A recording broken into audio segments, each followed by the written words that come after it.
Awak dah jumpa satu kafe hidden gem yang tersembunyi tapi ada banyak makanan yang menarik. Mana yang pencinta ramen tu korang kena datang sini. Tempat ni sesuai untuk korang.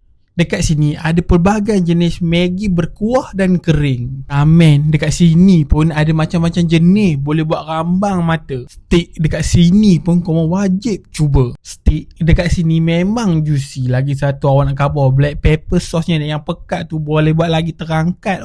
Steak pun tak liat, rugi kalau korang tak cuba. Lepas tu, korang wajib cuba Dema punya mi goreng dengan sambal sotong. Yang ini boleh jadi awak punya favourite. Yang mana nak makan nasi tu, korang wajib cuba set Tom Yum Nappa. Cukup meriah dan porsinya banyak. Nak makan yang ringan-ringan dan santai-santai pun Dema ada. Pilihan ayo dekat sini pun ada macam-macam yang menarik. Mana korang yang nak cuba apa awak makan tu, korang boleh search je Hemoh Taromi dekat Gunung Lang je. Dema buka dari pukul 5 petang hingga 3 pagi. Apa lagi korang? Moh lah.